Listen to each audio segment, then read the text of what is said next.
All right, fans arrested 2, Giants 1. Losing streak over. Padres snapped the 4-game losing streak. They beat the Giants tonight down at Petco 5-1. Among the highlights were fans being leveled by security guards. It actually happened twice in this game late, but really the story is Nick Pivetta, and we'll get into Nick Pivetta, what that meant. The starting pitching had just been anemic over the last few days.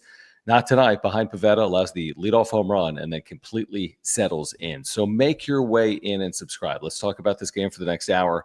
Please subscribe to this channel. We're here for you all year long. So please subscribe. I think what were we, Jim? 10, 12, 14 subscribers you were telling me earlier from 9,400? We are very close to 9,400. Let me check here. We're 13 away, so please subscribe. Take a moment, subscribe, help us get to 9,400 subscribers. We really appreciate that. On our way to 10,000, hopefully by the end of the regular season. Smash the like button for us. Follow us on X, at John Schaefer, at Jim Russell SD. We appreciate your support of this channel. If you want to contribute, if you want to see your comment on screen, click the $ below the chat box. The more members we get, the more emojis that you get, as you guys know.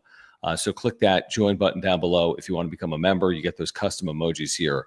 On the wrap-up show, I mean, obviously, the story's Nick Pivetta. We called him today. He's got to be the stopper. I mean, I basically, without calling it a must-win, it's like you can't lose to this dude for the Giants, this quad-A lineup that they're sending out there. No Willy Adames. And the Padres do enough, Jim. I mean, it was kind of methodical. There was no big inning, 2 for 14 risks. Guys up and down the lineup had something, by and large. But, again, that slug, you're still looking for. That risp, you're still looking for. They did enough. They pull away. They win 5-1. I mean, Mike Schultz said at postgame, like, this is how they're going to win baseball games. Good pitching, just enough offense, no power, base to base, not great with runners in scoring position, but just enough to get the job done. The main takeaway from tonight, Nick Pivetta, he was the stopper, 10 strikeouts, 6-inning pitch. I mean, they gave up the leadoff home run to Jung-Hoo Lee, and you're like, are we about to do this again? Like, here we go again. And then he locked in, and, you know, for a while there, it was like, what's going on here? Right? The guy for the Giants, I forget his name. Tang.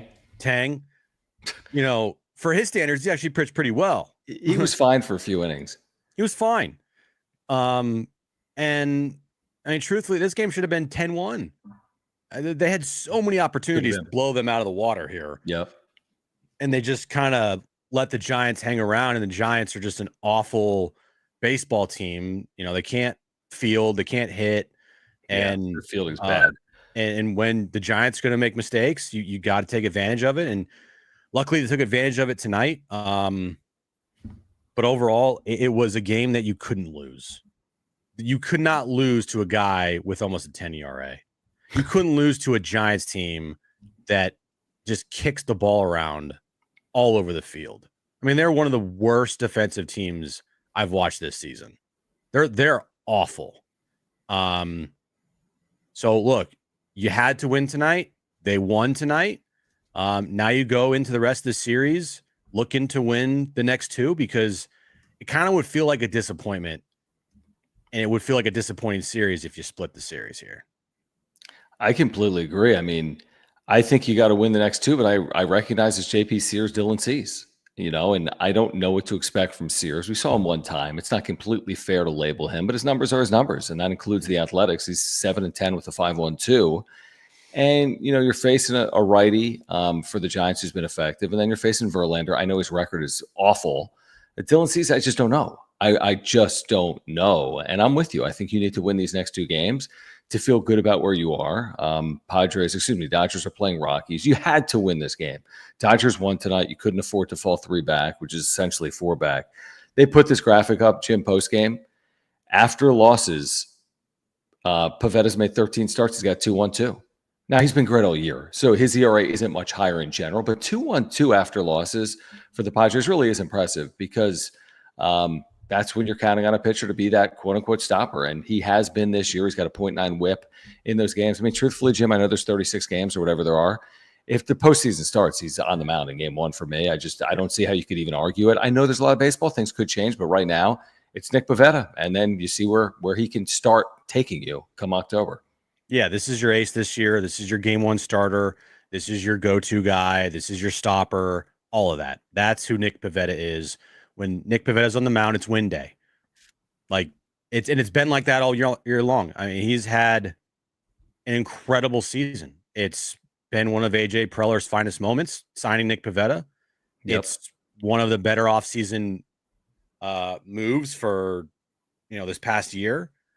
And I just can't imagine where they would be without him, because he has been the one constant in that rotation when I don't think anybody thought he would be like this at the start of the season.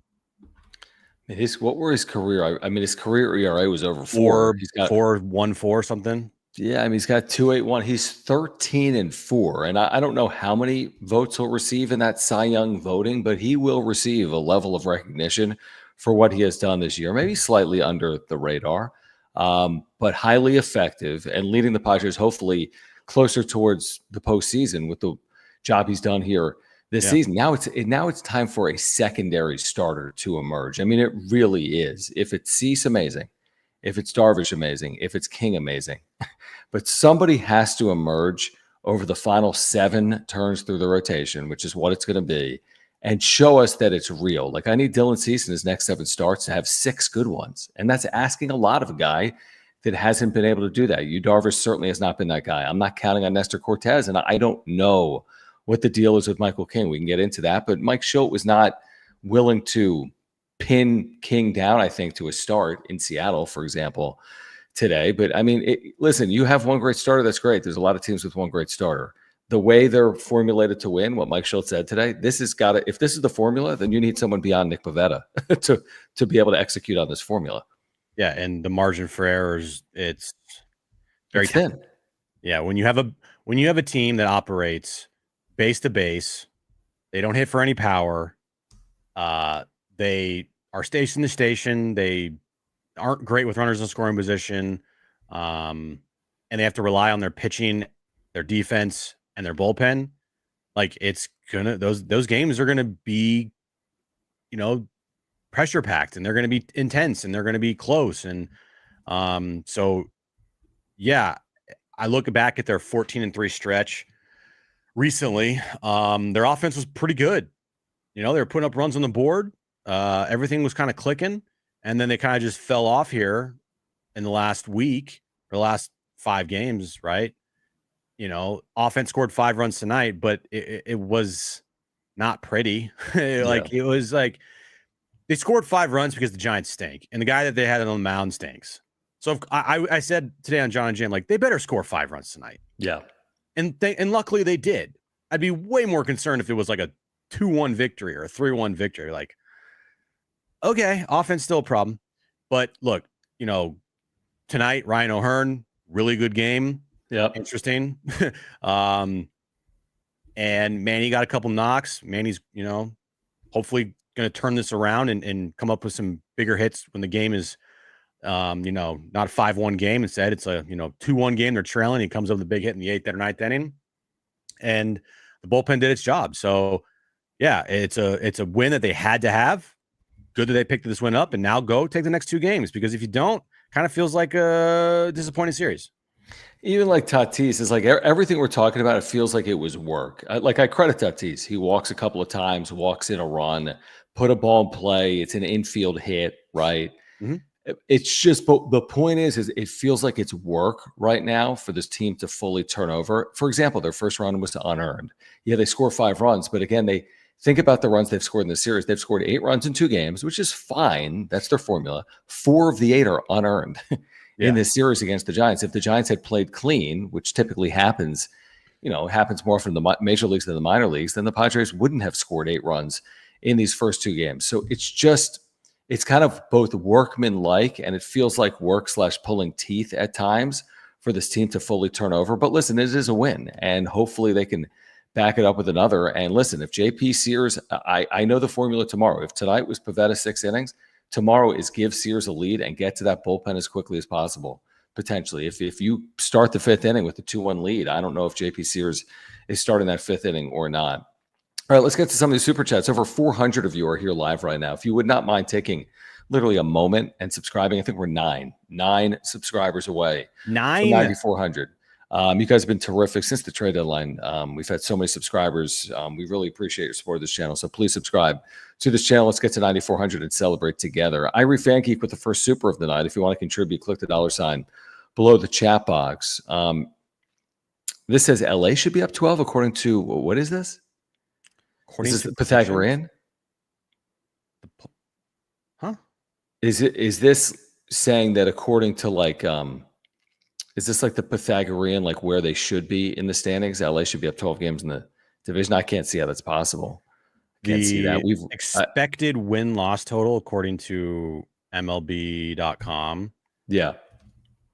Is the Padres expected win-loss total is 68 and 58. The Dodgers is 72 and 54. So that's 4 games. Okay, 4 games. When they're only trailing the Dodgers by 2. According to prediction. At the beginning of the year, predictions, probably. Oh. Makes sense.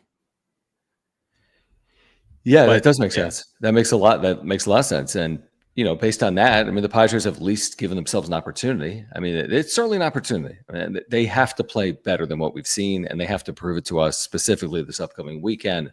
But I'm not saying it's there for the taking because we keep going down this stupid trap, but it's at least there. It might not be there for the taking, but at least the possibility exists. They're within an arm's reach, and it is feasible / possible. But first things first, win behind JP Sears. Second things second, win behind Dylan Cease. Then see where you stand come Friday is what I would say. And listen, the atmosphere is going to be incredible. I mean, they're playing the Giants on a Tuesday night. There's 41,000. What's it going to be like when the Dodgers are here? It's going to be incredible, the atmospheres. But the atmospheres aren't going to, I don't know if that saves your season or not. Maybe it does. Maybe it doesn't. We'll find out. Luke, thank you, man. He says, does runners in scoring position include walks or sacrifices? What's our RBI to runners in scoring position? No, I mean, that's just at bats. So, yes. Did they have a walk with the bases loaded? Yes. Did they have a sac fly in this game? Yes. But, I mean, 2 for 14 is telling as well. I mean, they had plenty of opportunities to do more damage. And this has been the story, Jim, a lot in 2025. It's somewhat reminiscent of 2023. They're not a good hitting team with runners in scoring position. No, they are a station team. That's who they are. They've shown that, and they've shown that they can win a lot of games by doing that. The concern comes, can they be a station team and win a World Series? Right? Like that's going to be the biggest question. So, 2 for 14 tonight, scored 5 runs, got gifted a couple runs there from the Giants. I mean, kind of just move on, get the win, end the 4-game losing streak, and hope that JP Sears pitches better than he did last time on the mound. The first time was not good. No, it was in Arizona. And Arizona is not a fun place to pitch. And this is San Francisco at home. That's Arizona on the road. So there's reasons to believe he could certainly be better. I mean, truthfully, you go 5 and dive, or you go 4 2/3, give up 2 or 3 runs. Offense, do enough. I mean, if he gives up a couple of runs, you got to be able to back him. I don't think that's asking too much. Dylan, thank you, man, for the super chat. He says, this is a pretty funny super. He says, can't tell if Arraez staring at the first pitch right down the middle every at bat is just a shtick, or does he actually have the worst approach in baseball? His approach is very odd and would not be recommended for most hitters. And it's hard to hit 290 in the manner in which he does, because most hitters would hit 210, taking pitches like he does and hitting with 2 strikes like he does, or maybe below 210. So he kind of is what he is right now at this point. It's a lot of 1 for 5s out of Luis Arraez. His approach is odd. It seems like it's getting like more like the texter here, Dylan says, or the super chat here from Dylan says. And I don't really understand the approach either. And it's not fully working, obviously. And for a lot of Padres fans, I think they're willing to put Luis Arraez in more of a platoon spot against left-handed pitching moving forward because of his struggles against lefties. Yeah, he shouldn't. And there was not a lefty starting tonight. So, this year he's hitting 304 against righties with a 768 OPS. Against lefties, he's hitting 258 with a 282 on base against lefties and a 624 OPS. 282 on base. Wow. So, look, it's very simple. When there's a righty on the mound, sure, you want to put him in the 2-hole, put him in the 2-hole. When there's a lefty on the mound, he should be nowhere near the 2-hole. Like, end of discussion. Bat him 8th. Bat him 7th or 8th. Yeah. And you could. And I'm sorry, but like, you're in the part of your season where I don't care about your feelings. We're trying to win baseball games. Yeah, he's a free agent in 5 weeks too. Like, you got to win. Yeah, here's the rope. Either you pull on it or you get off the bus. Pretty simple. Yeah. 100%. I completely agree with that. Guys, again, thank you for the super chats. Click the $ below the chat box. And if you are here, subscribe. I think we are now 7 subscribers away from 9,400. If you wouldn't mind taking a moment and subscribing, we do appreciate that. Padres win tonight over the Giants. Snap the 4-game losing streak. They win 5-1. Andrew, appreciate your support of the channel. He says, I hate that Tatis gets on 4 times. I think he reached base safely 3 times safely. 3 times safely. And I'm still disappointed. Still feels like he needs more passion, more energy. Spent a lot of time on it today. He is reaching base, Jim. From an on-base percentage perspective, he is reaching base. And today only furthers that point. He reached base safely 3 times. That is a very productive night in the big leagues. But the story is the story, which is his next home run will be his first home run in a lifetime. So we're all, counting the days on the calendar. Like, August? Will it happen in August? I mean, it's to me, that would be a coin flip. If it happens in August, I hope it does, but it's a coin flip. Right. We had a caller on today on John and Jim, and it made us both say almost the exact same thing, And I know Padres fans hate this name being brought up. If you were upset at all the walks that Juan Soto drew, why are you not feeling the same way about Fernando Tatis Jr. when Fernando Tatis Jr. is clearly not even in the same galaxy of a hitter as Juan Soto is? Like, that's kind of what the point we're making here. Walks are good, but if you are going to criticize Fernando Tatis Jr. for drawing all the walks and be upset with that, like, what about Juan Soto? But the difference between Juan Soto and Fernando Tatis Jr. is Juan Soto produced. He hit for power, he drove in runs, and he had a 20 OPS. Okay. Last year it was at least, right? I thought it was 930, but you might be right. It might be 920. Maybe it was higher. Tatis doesn't hit for power, doesn't drive in enough runs, and his OPS is 800. So there's a little difference there between Juan Soto and Fernando Tatis Jr. If Tati was drawing all these walks and he had 27 home runs and had an OPS 880, nothing would be going on here. But he doesn't. He's not even close. Yeah, you're right. Soto was 930 here in 2023, which is about as good as you can do kind of at Petco over a full year. There's not a lot of examples of guys with higher than a 930 OPS, by the way, in a Padres uniform at Petco in a year, are there? I mean, Tatis, 2021 comes to mind, but there's not a ton of 950, 1,000 OPS seasons in Petco, / Padres history. And then I see in the chat, Tatis is doing, everything a leadoff hitter is supposed to do, get on base. You're right. He is getting on base. Are we going to now bring Tatis down to a level that we only are just going to be okay with him just getting on base and walking? Or do you want Tatis to be that game changer?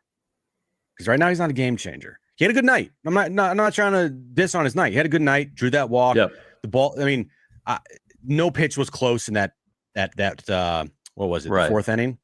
And the hit was an infield hit. And it was an infield hit, and he got absolutely robbed on that Casey Schmidt. Correct. Grab that should have been down the line in a double, but that's also baseball. That's the big leagues. True. So, but you're right. So, look, it's more like a general discussion about Tatis, not in particular tonight's game. It's just, he continues to just have kind of a okay year at the plate. Yeah. I mean, just to put a bow on that conversation, he's a leadoff hitter, so the walks are more beneficial than when Juan Soto walks. I mean, yes and no, but there's these nouveau leadoff hitters in baseball, the Shohei Ohtani type. I mean, Kyle Schwarber's led off a lot in his career in Philadelphia. As in, not all leadoff hitters have to have that prototypical trait that Ricky Henderson had 40 years ago. Not every leadoff hitter has to be a guy that's going to steal 100 bases or see a ton of pitches or not hit for power. I just feel like the sport has changed. And with Fernando Tatis Jr., you're asking him to be a unicorn. You're not asking him solely to reach base via the walk. I mean, you're asking him to contribute in more ways than that. He has reached base. That has been his number one trait this year, maybe his defense as well. But I think by and large, most people here agree that the lack of power is honestly shocking. I think most people would say that the lack of power, I mean, he's hit 238 since May 1st coming into today. And I just think the lack of consistent hitting and the lack of power, to me, has been absolutely shocking. And hopefully it returns sooner rather. It will return at some point. I just need to see it sooner rather than later. Evergreener, thank you, man. He says Mud tonight explicitly showed some frustration over the middle in just looking. Are we talking about Arraez? Who are you referring to? Yeah, because this team does take a lot of middle in, or they miss it. Right. Tell us if you're here right now. Let us know the specific example of when he said it, or how he said it, or who was batting, or someone put in the chat. I mean, Arraez takes strikes and swings at balls. Yeah, I mean, that's kind of his MO. Wait, who are you talking about? I don't know. So put that in the chat, Evergreener, if you're here. He's talking about Iglesias? Oh, he was that was OMG at bat as far as. Oh, that was Iglesias. Oh, he was saying in general he didn't like the approach, maybe in a specific at bat of Iglesias taking a pitch middle in. Understood. Got it. Get it. Yeah. I mean, there's an adage in baseball. If you pass up a fastball, you might not get another. Like, you swing at a fastball that's over the plate because it's a straight pitch. I mean, you might, like, guys throw 100 in the big leagues, but breaking pitches are harder to hit than fastballs. So you get a fastball that's hittable, swing. Right. So don't take middle in fastballs. I get it. Iglesias, though, did have that big hit, got that RBI, which was great. Yeah, he had a good at bat there. Yeah, I mean, overall their offense was fine tonight. I mean, they had the base runners, they had the 9 hits. They just were 2 for 14 with Risp. I think if you're 5 for 14 Risp and you score the 8 runs, we're probably talking about it a little differently. I think nobody's being overly critical. I think we're just observing they're 2 for 14 Risp. There wasn't that big inning. There wasn't that 4-run inning that, you were hoping they would break. Manny had an RBI. Manny had an RBI. He did. Manny second of the month. Right. He then had he had 2 base hits, right, in the game. He had 2 base. He had a double as well. Yeah. And then he had an RBI there. So we should touch on, tomorrow's the 20th of the month and he's got 2 RBIs. So, some of this onus is on heavy. Well, hopefully this gets him going then. Yeah, maybe. What's that? I said, hopefully this gets him going. Hopefully, because I feel like there's a lot of they got Laureano and O'Hearn. These guys have been great. But that's great. But again, I'm hard pressed to think that it's Laureano and O'Hearn that leads them to the World Series over Machado and Merrill and Tatis. But hopefully they do. Hopefully someone leads them there. Lebowski 619, thank you, man, for the generous super sticker or super chat. We appreciate your support of the channel. And then Irie Fangeek says Luis is he says contract, but contact hitter, not contact hitter. Oh, interesting. What, he's playing for his contract? Contract hitter, not a contact hitter? What kind of deal is Luis Arraez going to get? I'm just curious in general. I don't know, because his biggest strength is that he doesn't strike out, but you could also argue that's his biggest weakness. And I've argued this before. He does something that nobody else in the sport does, which is never strikes out, ever. But the problem is, if he's not hitting 320, then, the value of him is not as good, right? He's hitting 290. He's hitting 290 this year. He's got damn near 30. He almost has 30 doubles on the season. He's got a 723 OPS. He's actually 6 homers, 47 RBIs. He's played fine defense at first base. Yep. But I do agree, and I've changed my mindset a little bit on Luis Arraez from last year, that watching him take a bat, sometimes I'm just I don't know.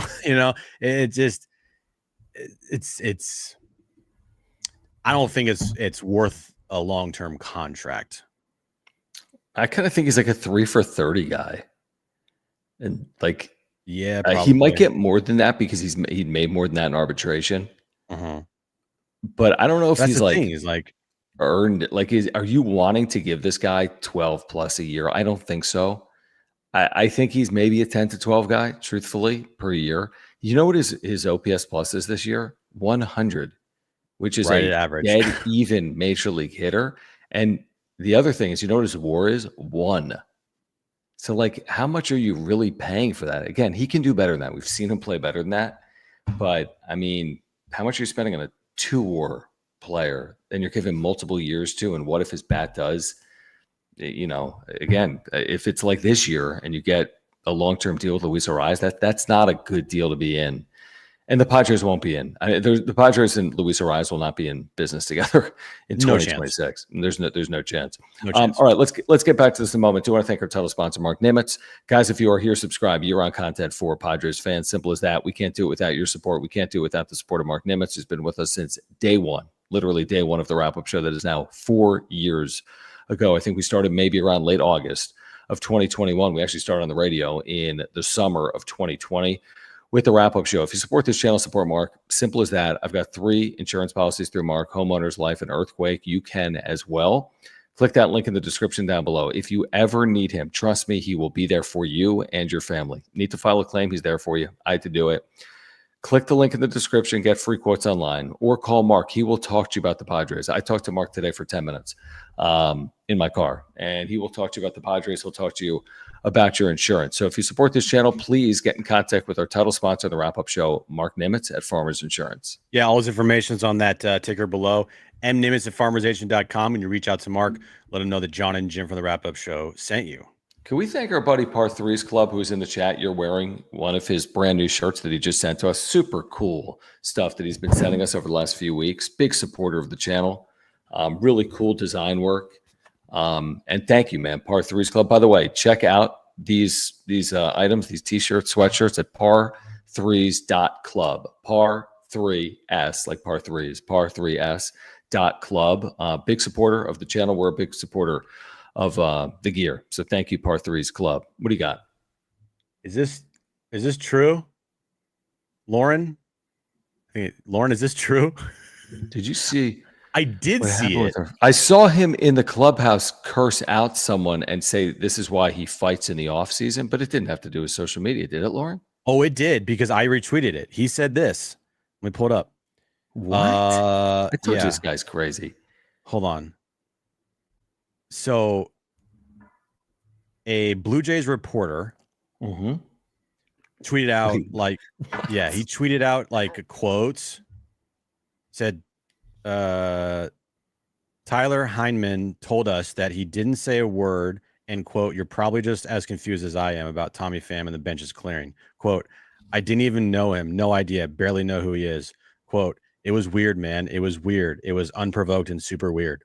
Tommy Pham went on social media. He goes, bitching about a ball not being called a strike to the umpire when it's clearly below the zone in a way is disrespectful, not only to the umpire, but the hitter as well. So like I said, when I flipped the bat, fuck him. Dude has 2 years in the show. I know the zone. And then a Twitter handle, Ron Snow Mexico, B Holmes NL19, said, bro, you are a bitch. And then Tommy Pham responded, things you wouldn't say to my face for $1,000. Wait, but which one of these replies is from Lauren's son? That wasn't Lauren's son that had the reply to Tommy Pham. The one that says, bro, you are a bitch? Was it? I don't know. That's the only thing I saw. Maybe there's others. I mean, the guy's got a little bit of an issue, dude. Like, what are you doing interacting with people in that manner on social media? It wasn't just him. He was doing a bunch of stuff. I don't know. Oh, wait. So Lauren says that was her son. That was? What? Well, I mean, Lauren, come on. Your son called him a bitch.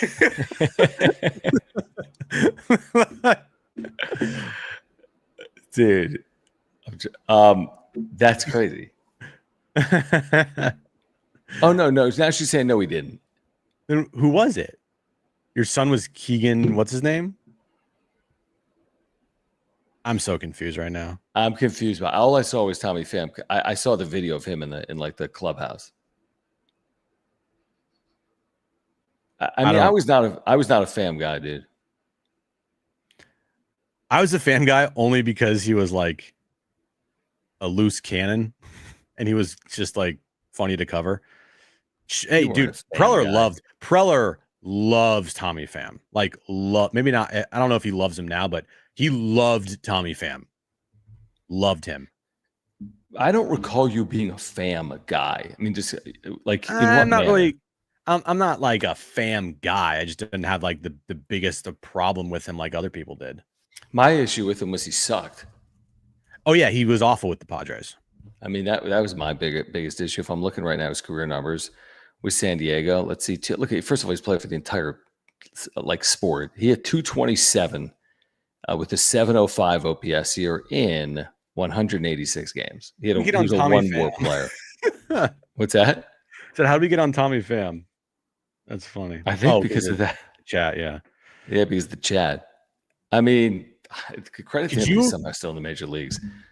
Could you imagine if the kid fan that ran on the field tonight, if Tommy Pham was here and that fan did that exact same thing in front of Tommy Pham? Holy what would we do? Like charge him? I mean, fucking clothesline the kid or something. But I mean, both of these freaking fans that rushed the field today got freaking leveled. The 6th grader, right, or whatever age he is, the young kid, and then whomever it was in the 9th inning got absolutely leveled. I guess that's kind of what to expect if you rush the field. I mean, here's the thing: people might say, "Oh, did they need to do that?"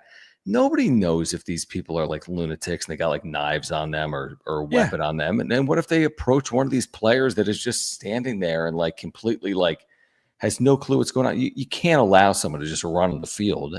Like, what are you encouraging by allowing it? So you basically have to do that because you can't encourage that type of behavior. But I think Don and Mutt said there wasn't one all season long to that point, and there were 2 within like 1 hour of each other. And I bet you these security guards, like, they've been waiting for this moment. That's why they have the job. They're like, they're probably gonna go home tonight and be like, dude, I tackled a fan. It's like the greatest thing ever. Completely. Like all year long, it's just like, all right, hey, keep off the field, whatever. And then finally you see someone on the field, like, go time, and you just pull out like some Ray Lewis, Roman Reigns spear tackle. That was awesome. I mean, again, it was among the highlights. The 2 kids deserved it. Sorry. You just can't do it. I mean, no. This is what you should expect, right? What are you expecting them to be like? Excuse me, sir, would you go back to your seating area? I mean, it's not how it's going to work. You're going to get tackled and you're going to get speared. Like, that's what's going to happen. End up in jail. I mean, there's going to be a bail situation involved, I would assume. Right. Just like if you reach over into the field to play, you're going to get ejected from the game. Which did happen last night, correct? He did. Both those fans got ejected. Yeah. I mean, I think again, like, they're a little bit different. The circumstances that played out tonight with the people rushing the field and what happened, obviously last night. Those were I mean, honestly, I don't know how we got on Pham, but it was a good segue to the fans rushing the field, which again, I mean, this game to me, and this was one of those games where you're just like, they have to win the game, and they won the game. Like, it's an autopilot. It was an autopilot game. Exactly. Like, and I saw some comments earlier in the chat. Like, here's my issue right now with the way the Padres are trying to make a deep run to the postseason. Here's my issue. And there's nothing that they can do to fix this right now. They're 29th in slug. They're 29th in home runs. They've got this dominant bullpen, and their rotation's shaky. Like, it's a weird formula. Like, Schultz, like, this is our formula. Yeah, I agree. But the formula includes a starting pitcher going 6 innings of 1-run baseball. You're taking on the San Francisco Giants. What happens when you take on Milwaukee, LA, or Philadelphia, or Chicago, for example? It's just like, this is a formula that doesn't work when you have the starts that they had the last 3 days, because they're not built to do it. Most teams aren't, but they're not built to do it. And then when they do win, it's like, don't you just want to see a game where they hit 2 home runs? Don't you want to see a 3-run home run? Yeah. When is the last time we saw someone hit a 3-run home run? It feels like forever. It's like that. That's just my issue right now. I mean, maybe that's beggars can't be choosers. And I'm the first guy to say a win is a win. This time of year, 1-0 is good. 11-10 is good. But it's like the San Francisco Giants. And I just want to see them win the next 2 days.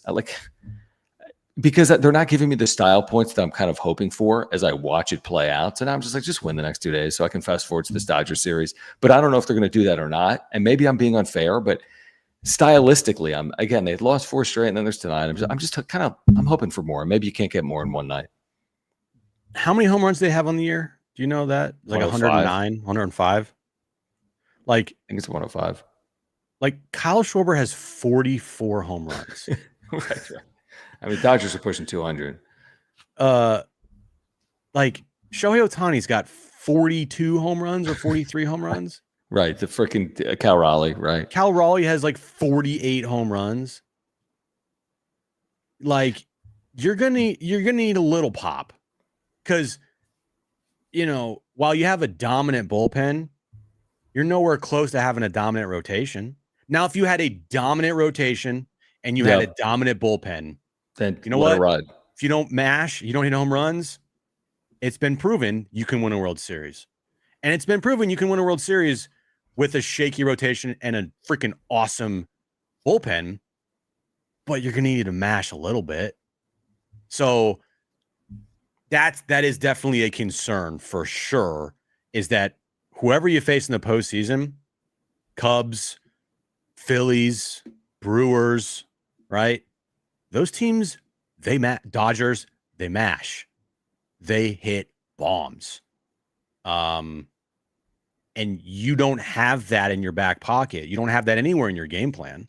So if you if you end up like hypothetical situation, you're on the road, right? You get all this, you do all this work, right? Couple walk, couple hits, maybe a pass ball, a RBI ground out, then a sac fly, and you put 2 runs on the board, and it's like, all right, we're up 2-0. And then the bottom of the next inning, it's like they get a single and then a 2-run homer, and they didn't have to, they didn't sweat at all. Like you had to work your ass off to put 2 runs on the board. Those other teams that you're going to be facing in the postseason, at any moment, they could do a bloop and a blast because they fucking mash and you don't. Yeah, and it's like, honestly, like, what am I even criticizing? This is what they built. This is what they want. It is. They want to win with pitching and defense. The ballpark has never been conducive to leading baseball in home runs hit, and they've moved fences multiple times. I mean, they're doing what they are supposed to do. Is basically the point. I mean, they are built to be aggressive on the bases. They're built to run and be successful to a good extent. They're built to hold small leads. Yes, they're built to win with pitching and defense. Now, it's funny to say that when you spend $1 billion on the offense. Like, they're built to win with pitching and defense, but all the money's been invested in Manny, Toddy, Merrill, Bogey, right? There's your bill right there. So there should be enough offense, and they have. I mean, they have been better in the second half.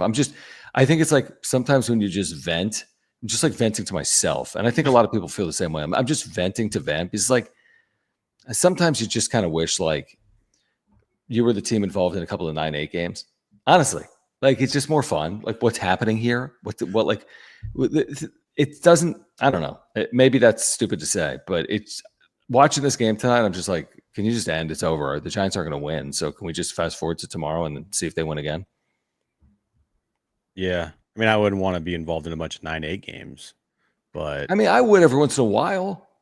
But if they won 5-1 tonight with a 2-run homer by Tatis, a 2-run double by Manny, and then like a RBI single later in the game by whoever, like they don't do that. They don't do that either. That's what I'm saying. We can't really choose how they do it. And I'm with you. I understand 9-8 means you allow 8 runs, but shit, score 9, overcome a 6-4 deficit, win 9-8. I don't know. Yeah. Who knows? We'll see what happens tomorrow night. They might have to overcome a deficit tomorrow with JP Sears on the mound. Maybe. We shall see. Guys, make sure to head over to a Lucky Box vending machine. And when you get there, make sure to use our promo code, which is Padres, the word Padres, all lowercase. Lucky Box mystery vending machines. You walk up to them, you got a chance to win a sports card, a mystery sports card, or a mystery Pokemon card, or a mystery autographed jersey. We were in Vegas just a month ago, and I walked away with a Auto 10 Fernando Tatis Jr. from a Lucky Box mystery vending machine. Use that promo code. Again, Padres, all lowercase, get $5 off. They are all over Las Vegas. They are coming to Southern California. They're in airports nationwide, including JFK in New York, O'Hare in Chicago. And you can click the link in the description down below to see every Lucky Box location. I think there's now over a dozen in Las Vegas, Nevada. So the next time you're in Vegas, they're coming to San Diego and they're coming to Southern California this fall. Make sure to use the promo code. We've had some people reach out. We've had some people DM us. We've had some people use the promo code to do it. Padres, all lowercase, and get $5 off. Yeah, if you want to become a Golden Ticket Club member and join their exclusive loyalty program, all you need is your email and your phone number to sign up. It's free of charge. Just go to their website, luckyboxvending.com, or by scanning the QR code on one of their machines. Once you sign up, you get insider perks, early location drops, and exclusive giveaways. So if you want to sign up and know all that, just go to luckyboxvending.com. Let me give you one more example of what I'm saying, and you'll recognize this because you're saying the same thing, kind of. Last year, how many times did they walk off? A lot. 100. 10? It wasn't a 10? It was a lot. It was a lot. Someone put it in the chat if you know. And this year they've walked off, but not with near the same regularity, right? Now they've been very good at home, among the better teams at home in baseball. Maybe I need the Dodgers home series. Maybe I need a stretch run. Maybe I need them to turn it on again. Also, what did all those walk-offs get them last year? 24 consecutive scoreless innings in the playoffs. Yeah, but you can't tie the two together because that's. I know, but I'm just saying, like 162 regular season based on how it ended. I know, and I get it, but also if they turned into a team that started fucking mashing and hitting a bunch of bombs and being like the team last year that scored a bunch of runs and offense 1 through 9 in the second half of the year was really good, and they had all these walk-offs. Well, even with all that, they still laid an egg in the postseason and went 24 consecutive because they choked. Yeah, well, that's because they choked. I mean, only one team wins in the end. You could have the best offense in baseball, not win the World Series. I'm just saying, I want some style points. When you make 6 trades at the deadline, and you want style points. I mean, they're gonna aren't you and I saying the same thing for 3 weeks? They're gonna make the playoffs. They're gonna make the playoffs. So what are we waiting for? For them to make the playoffs. I mean, that's what I'm saying. Like, what are we supposed to do for these next 36 games? I mean, hopefully they can chase down this division, but I can't talk about that every single night because every time they get even or ahead, they're it's the same conversation. They're 130 plus in. This is who they are. There's no 120 style plus. There's no style points to be had with this team. You're telling me not with a Laureano style and O'Hearn team. And Tatis and Machado and Tatis. I mean, we're going to look up at the end of the year, and the dude's going to have 20 home runs, maybe. It's true. There's no style points here with this team. They are a station to station. We're going to beat you with our pitching, and we're going to scratch and claw to put enough runs across the board to win a game. And it's going to feel like torture. Yeah, put that on a banner, like outside the ballpark. If they won a World Series, you're damn right put it on a banner. Oh, yeah. No, I'll take it if they win a World Series. I'm just saying right now in the depths of August, it feels like this would be an interesting way to win a World Series, does it not? Yes, but yes, it would be interesting because the other teams in the sport do something that they don't do, which is hit a lot of home runs and hit for power. But they've got the bullpen. They've got the team. They've got the bullpen leads. They've got the bullpen, and that is true. Let's see here. JD Goucher, thank you, man. He says bullpen can get taxed. Starting pitchers going deep into October games still matter. The Dodgers needed long outings from Flaherty game 1, LCS Yamamoto game 2, World Series to win.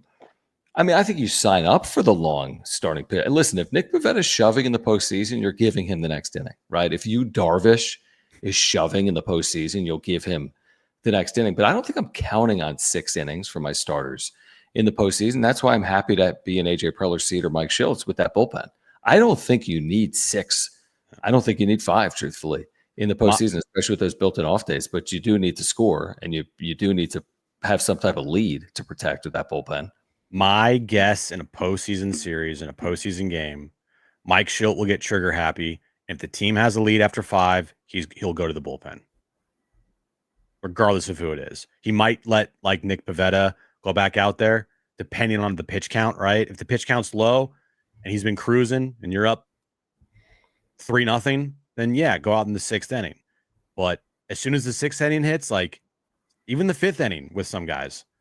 He's not going to let guys go deep in the game unless they're really pitching well. Is this accurate? Hey guys, issues with the audio, sometimes loud, sometimes quiet, and sometimes completely distorted. I'm not hearing it.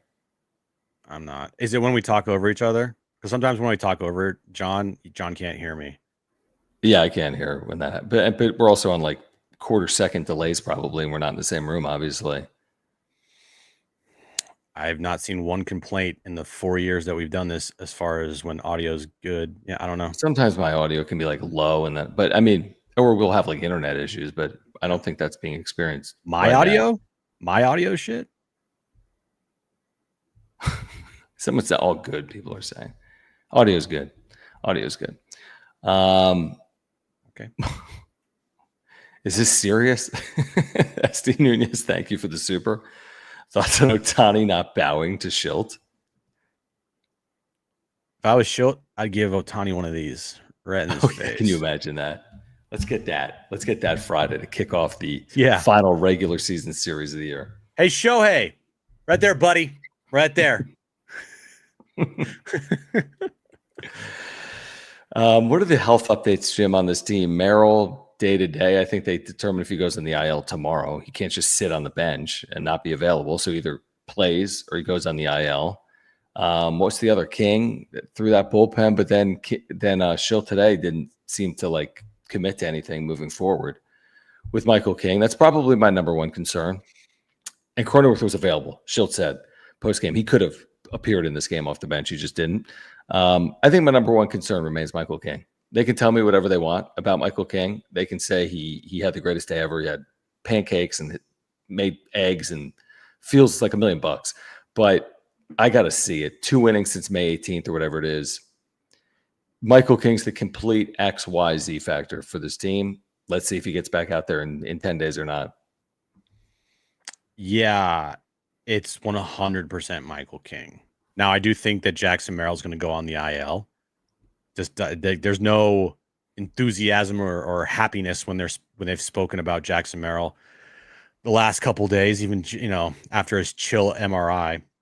It was chill. It was chill. Everything. How was your MRI? It was chill. Like, dude, that's amazing. But yeah, Michael King. he is the number one concern because like you need him for a postseason run. Oh my gosh. I mean, I can't imagine going into the postseason with him. Either, I guess, a big question mark or unavailable, or it would just change your feelings on them heading into the postseason, in my opinion. And I think in a lot of people's opinions. By the way, we are 3 subscribers away from 9,400 subscribers. We're 3 away, guys. There's over 500 people in the chat right now at 10:36 on a Tuesday night. We would greatly appreciate if you're watching and you haven't subscribed, hit that subscribe button.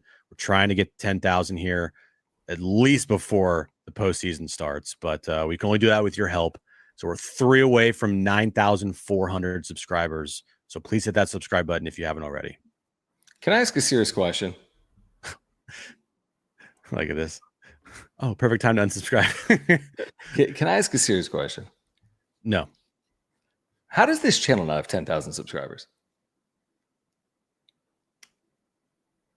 I don't know. This channel should absolutely have. Should it not? Doing this every day for 4 years? Look, other than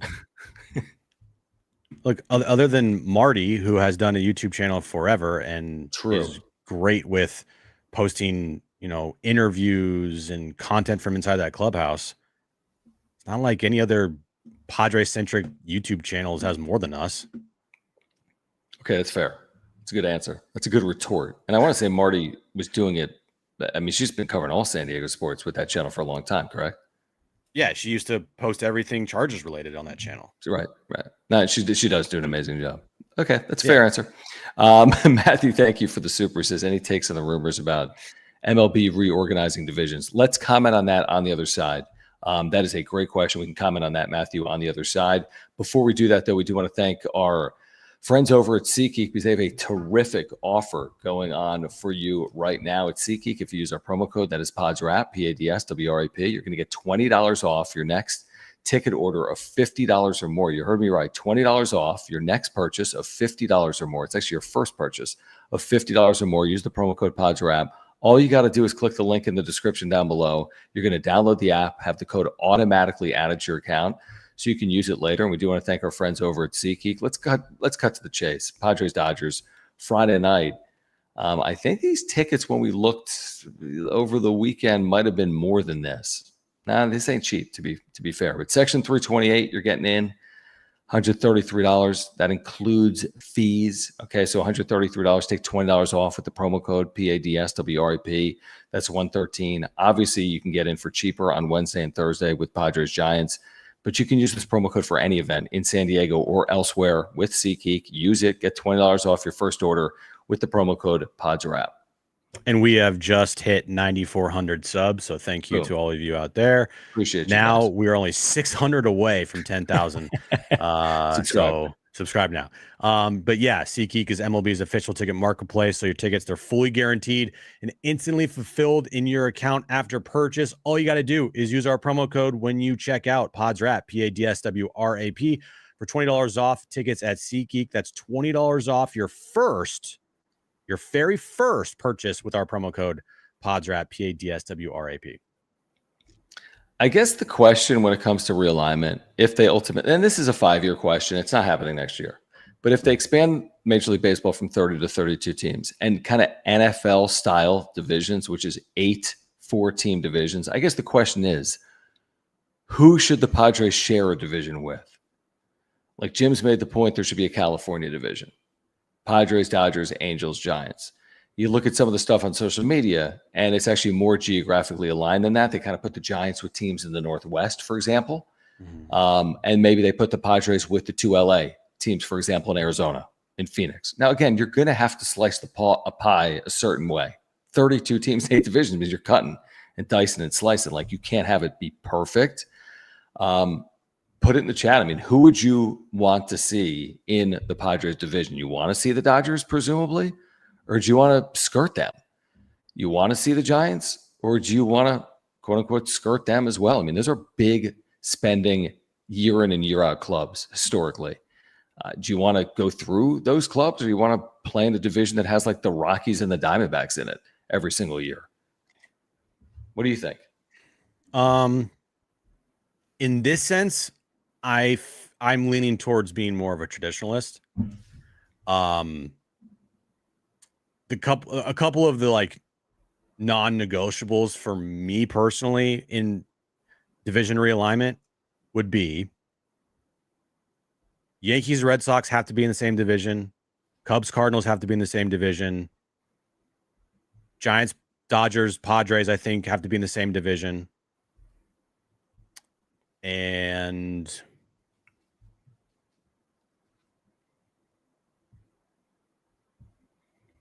I'll go Mets, Phillies have to be in the same division. Would you put Mets, Phillies in the same division over Mets, Yankees? Is Mets, Yankees in the same division weird? Yeah, it would just be completely weird for me. Would you put Angels, Dodgers in the same division? Yes. So you go Angels, Dodgers, Giants, Padres? I would go Angels, Dodgers, Giants, Padres. That's a crazy division if you think about it. I know. That's a pretty wild concept. I know. It has its pros. It might have some cons. Like if you're the Angels, I mean, you can't make the playoffs as it is. Can you make the playoffs playing the Dodgers and the Padres and the Giants every year? But let's just talk about this for a second. All right. So when I'm looking at the divisions, all right, and again, probably not the right person to ask because you don't know geography. I don't know geography. All right.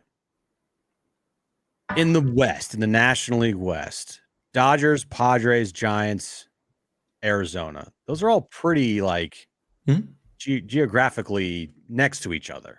Other than Denver's a little bit of a trip. Right. I didn't mention Denver, but I'm sorry. I thought you meant the current division. I'm sorry. I was just saying like the 5 teams, they're all right next to each other. All right. Gotcha. Yeah. The East. I mean, New York and Philadelphia. Close. All right. That's close. Miami, it's not It's up the close, coast. It's not crazy. but it's not crazy. I think it's like No, maybe it's not a crazy. 3-hour plane It's ride. Less than that. 220. Washington, right there. Yeah, right there. Drive. Atlanta. It's close. It's close. It's probably the Hour one and a half. Yeah, okay. The Central. All right. Now you're gonna have to help me with this. Pittsburgh, that's in PA. Correct. Right? Good job. Thank you. St. Louis. That's not in PA. Not in PA. Cincinnati, Chicago, Milwaukee. It's a pretty aligned division geographically. The East. Toronto. There's nowhere you're going to put Toronto. There's no way that any division makes sense for Toronto. So you got to put them somewhere. And in the East makes sense because they're flying to New York and Boston and Baltimore. The only thing that's a little far of a plane ride is Tampa from Toronto. Right. Like Toronto, truthfully, like if you look at a map, Toronto is just over a lake from Buffalo, New York. So it's not far. Yeah. And just to run through this real quick here, Detroit, Kansas City, Cleveland, Minnesota, Chicago. That's relatively aligned. The only one that you might say is kind of wonky is the AL West. Houston, Seattle, Texas, LA or Anaheim.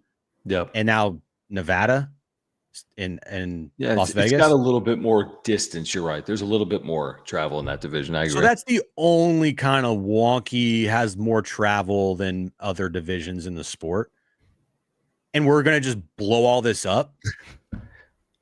Interesting. Well, okay. You bring up a great point, but are we blowing it up or are we blowing it up because they're going to add in 2 expansion teams? Let's just throw out cities. In Salt Lake and Charlotte. One in the west is Salt Lake, one in the east is Charlotte. You could tell me Nashville, you could tell me Portland, Oregon, right? But just give me a west and give me an east. Let's just say Charlotte for shits and giggles, and let's say Salt Lake. If you go to 32, do you want to have uneven divisions, or do you just want to take a bomb to the thing and be like, let's make it like the National Football League? Now, I get it. It's not the NFL. But the NFL kind of is, it fits. It's like, hey, you got your 8 divisions. It's cute. There's division winners. Everyone's in the playoffs. It's just prettier. It's just simpler. So, I mean, I'm all for a compelling argument to make it 16 teams per league. Yeah, but do you like the 5 it and go East Coast, West Coast? Like, no, like just keep it AL, NL and add Charlotte. I'm making it up. Charlotte in the American League and Salt Lake in the National League, and then just put 6 teams in one division. So like the Central can have 6 or the West can have 6. I don't love when divisions have different numbers of teams in them, but it's happened throughout the history of sports, including baseball. Yeah, I think if they blew it up and you had a division of Yankees, Red Sox, Mets, Phillies, that's insane. That's ridiculous. That's insane. Yeah. Well, it's basically the NFC East, though, isn't it? With the Cowboys, Eagles, Giants, with these huge brands, but it's so much different in football because in football, there's a salary cap. There's a salary cap. You're right. In baseball, you'd have that division, and then you have the Pirates, like $3 billion. Like the payrolls would be combined like $3 billion. Yeah, and then Pirates, Nats, Orioles, like Royals. Like, what the hell is that? Right. Like what? Yeah. The more I talk about it, the more I absolutely hate it.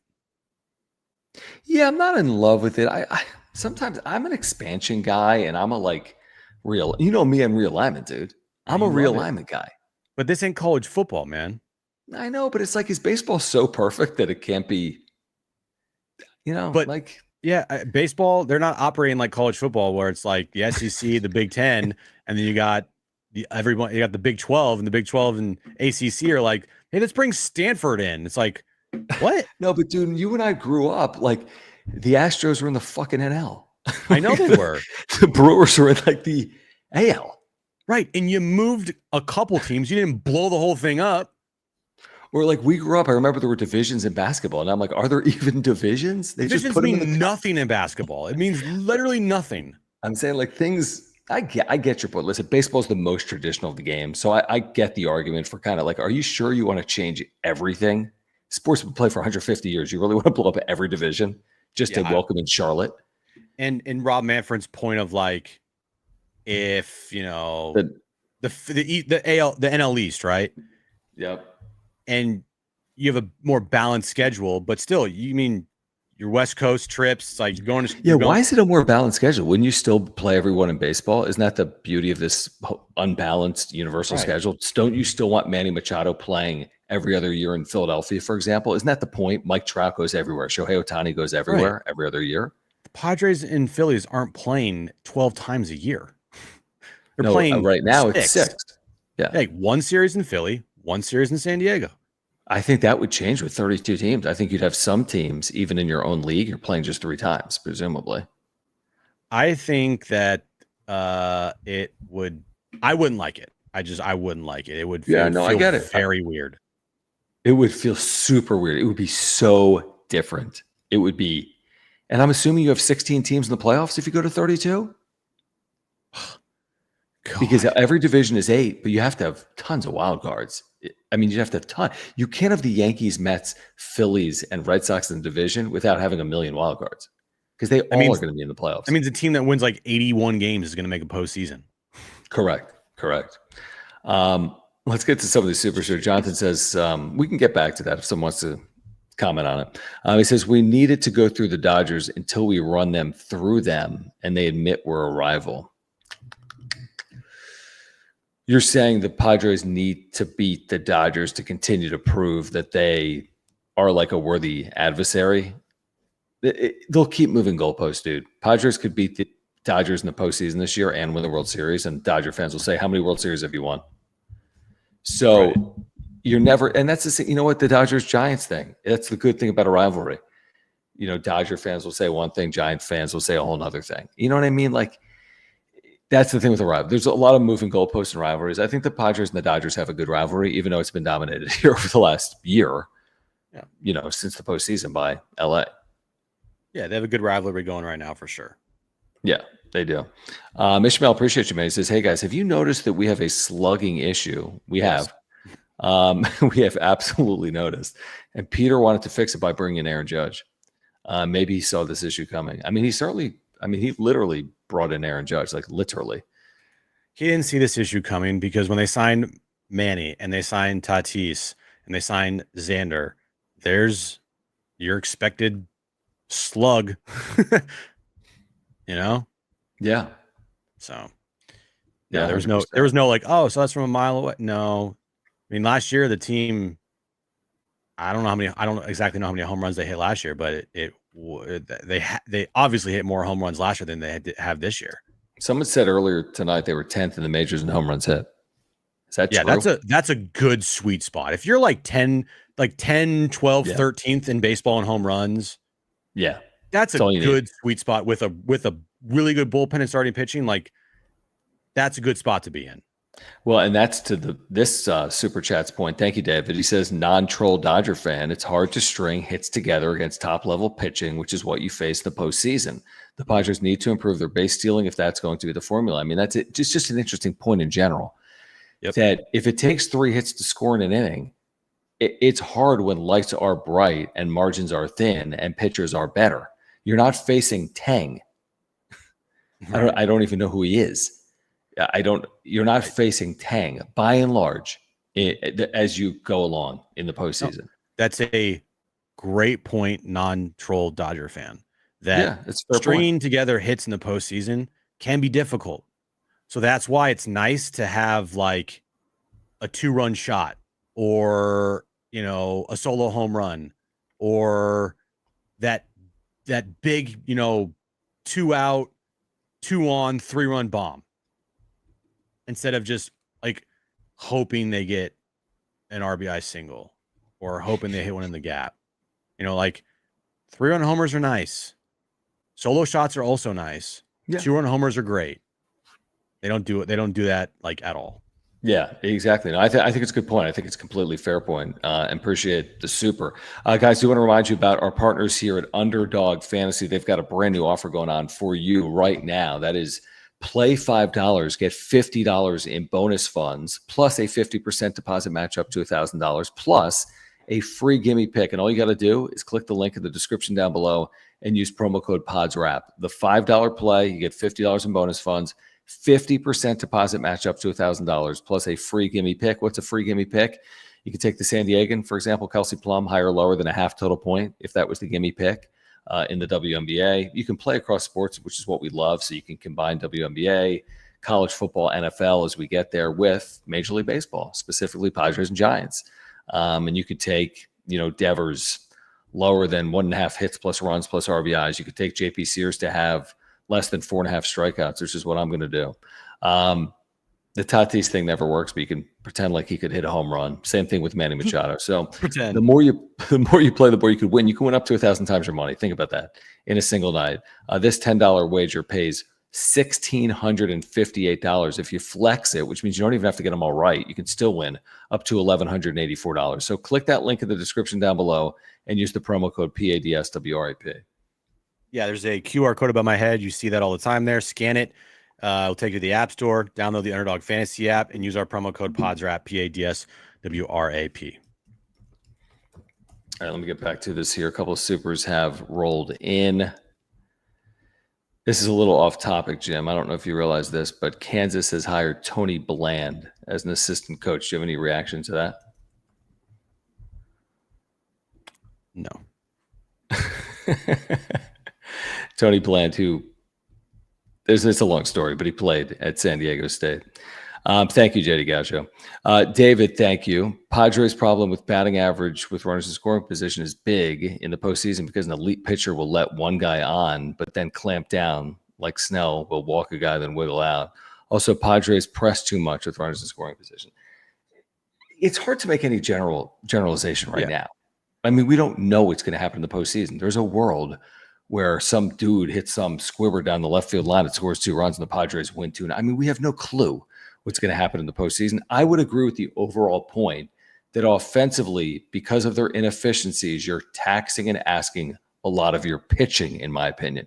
You're basically saying, hey, pitchers, hold it to a run or two, and hopefully the offense can finagle enough for us to win those games. That's how I see it kind of heading in. It doesn't mean it's going to play out like that, but that's how I see it. The offense has inefficiencies, therefore the pitching needs to pick up the slack. Yeah, I just hope that their lack of slug, their inability to hit any type of home run, I just hope that doesn't come back to bite them in the ass in the postseason. Where like in a series, we look up at the end, it's like the Padres had 1 home run and the opposing team had 6. Or, something along those lines where it's like, man, must be nice to have that home run power in your lineup because the Padres don't have that.